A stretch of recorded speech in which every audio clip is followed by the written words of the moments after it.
Pernah suatu ketika Siti Aisyah, saya baca dulu. Siti Aisyah melihat ada orang main tari-tari tradisional di samping masjidnya Rasulullah. Orang-orang Habasyah main tari tradisional, main pukul-pukul, ketepang gitu. Siti Aisyah mendengar dari dalam rumah, lalu bertanya, "Ya Rasulullah, apa itu?" Rasulullah menjawab, "Aisyah, itu orang Habasyah lagi bersenang-senang karena hari ini hari raya. Aku ingin melihat ya Rasulullah." "Baik, sini Aisyah." Apakah di saat melihat lalu dibiarkan Aisyah, "Kau lihat ke sana?" "Oh tidak." Apakah Rasulullah, "Kau Aisyah ada di belakangku." Sayyidah Aisyah berada di belakang Rasulullah sallallahu alaihi wasallam. Kemudian Siti Aisyah melihat di balik kepala Rasulullah sallallahu alaihi wasallam. Kata Siti Aisyah apa? "Aku letakkan daguku di pundak Rasulullah, wa kana khaddi ala khaddi, dan pipiku menempel di pipinya Rasulullah sallallahu alaihi wasallam." Tidak hanya dibiarkan untuk sekedar menonton. Sekarang coba zaman sekarang ini lihat, sudah diberi oleh Allah kekayaan, punya kamar beda, istrinya di sana nonton televisi, suaminya di sebelah.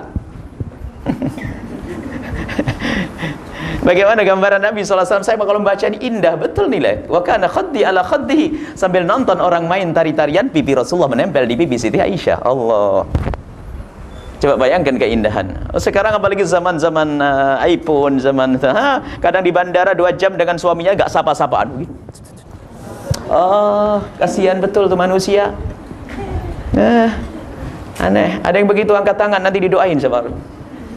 Berubah ya, berubah. Ini banyak keindahan Nabi seperti itu. Urusan nonton saja bagaimana seni Nabi dalam bercinta. Ada keindahan, ada makna. Allah indahnya. Suatu ketika Sayyidina Rasulullah SAW, apakah beliau butuh atau tidak butuh itu tidak penting. Yang penting bagaimana selalu membuat seni dalam rumah tangga itu.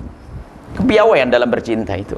Siti Aisyah lagi minum air. Siti Aisyah lagi minum air begitu, dapat separuh air. Rasulullah tiba-tiba berkata, "Ya Aisyah, nawil ini." "Iya." "Berikan segelas air itu wahai Aisyah." "Baik ya Rasulullah." Padahal air di sana ada. Rasulullah minta airnya Siti Aisyah yang sudah diminum oleh Siti Aisyah.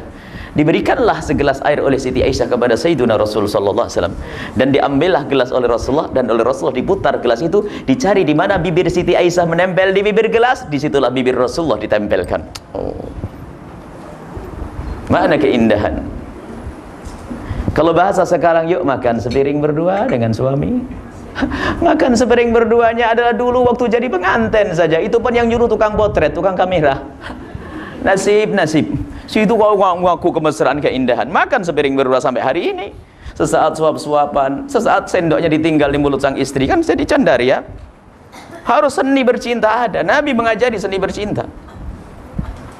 Jangan tegang, terus apalagi yang sudah jadi ustadz pulang ke rumah, "Assalamualaikum." Nabi kalau pulang ke rumah sangat indah, lihat. Urusan peperangan sampai dikatakan bagaimana Rasulullah itu kalau berada di medan laga begitu gagah perkasanya seperti seolah-olah tidak pernah kenal kemesraan. Akan tapi di saat Rasulullah bersama istrinya begitu mesra dan indahnya seperti orang yang tidak pernah kenal peperangan. Allah. Waktu di rumah sudah bos, padahal perusahaannya banyak, perusahaannya besar, kaya raya. Sampai di rumah itu masuk kamar istrinya masih main komputer. Apa itu? Tinggalkan itu semuanya dengan istrimu yang maksimal 100%. Istrimu sudah nunggu berjam-jam. Yang ustadznya totonya apa? "Sebentar, abah mau sholat 20 rakaat dulu." Mana itu keindahan? Kami ingatkan kepada para ustadz sekalipun, kalau sudah bersama istrimu adalah maksimal. Kalau mau ibadah jangan di situ. Ibadahmu dengan istrimu adalah bermesraan. Anda bisa melakukan sholat di atas kendaraanmu, bisa 1000 rakaat di atas kendaraanmu. Sehingga kalau ketemu istri tinggal bermesraan, bercanda ria untuk. Kita menemukan guru-guru mulia kita adalah sholat di atas kendaraan. Kami khusnudzon bahasanya kalau di rumah akan maksimal dengan anak-anak, maksimal dengan istri. Sampai di rumah istrinya sudah nunggu masih berkata, "Sebentar ya Umi, mama sayang, saya mau baca Quran 2 juz lagi." Dan bagaimana kisah Siti Aisyah? Ini gambaran tentang kehidupan Nabi dulu. Dan memang ini sampel tinggi, contoh yang paling luar biasa. Tapi paling tidak kita niru sedikit begitu. Siti Aisyah itu kalau sudah mendengar Rasulullah mau pulang itu sudah mempersiapkan diri.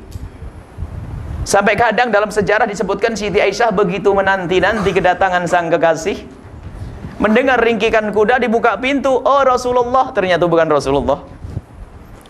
Jadi dinanti sang suami itu, dan istri menanti dengan segala persiapannya. Apa yang dibutuhkan oleh seorang suami. Jadi datang suami sudah siap. Jadi kalau mungkin dalam bahasa sekarang berdandan untuk suami selengkapnya.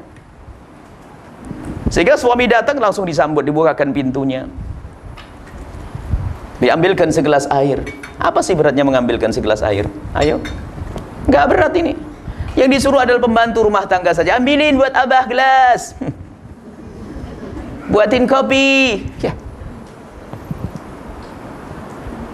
Siti Aisyah radhiyallahu taala anha menyambut Rasulullah sallallahu alaihi wasallam. Dan Rasulullah yang pandai dalam bercinta itu ternyata di saat pulang tidak menampakkan capek. Bahkan suatu ketika Sayyidina Rasulullah pernah terluka, sehingga di saat beliau mengendarai kuda itu, dengan luka itu sangat mempengaruhi beliau, sehingga dengan luka beliau merasakan sakit waktu mengendarai kuda. Turun dari kudanya, disambut oleh Siti Aisyah, dipapah oleh Siti Aisyah, dibonceng oleh Siti Aisyah. Siti Aisyah terkaget, ada bebasahan di tangan Siti Aisyah, lalu dicium bau wangi darah Rasulullah. Ya Rasulullah, ada darah di pinggangmu. Tersenyum Siti Rasulullah kepada Aisyah. Iya Aisyah, sakit ya Rasulullah. Kalau bahasa sekarang itu, ini bahasanya Rasul, ada bahasa ini. Kalau bahasa saya terjemahkan ini. Iya Aisyah, tadi mas sakit, setelah melihat kamu nggak sakit lagi, begitu loh. Iya Aisyah sakit, sekarang sudah tidak lagi. Tidak menambahkan, aduh tadi saya kenapa udah. Keluh kesah hilang, buang di pinggir jalan sana. Sampai pulang di rumah tampakkan senyum, biarpun di sana ada permasalahan, problem kayak apapun. Karena suami istrimu menanti-nantimu mulai dari tadi. Saya baca dulu keindahan biar belajar dari Nabi SAW. Banyak saya cinta. Saya membaca, kalau membaca hadis itu ada sesaat hadis dibaca untuk menghasilkan hukum-hukum fikih. Tapi kadang saya membaca hadis Nabi itu hukum kemesraan. Hukum kemesraan, keindahan-keindahan. Setelah Anda menyaksikan video ini, jangan lupa berselawat kepada baginda Nabi Muhammad sallallahu alaihi wa alihi wasallam.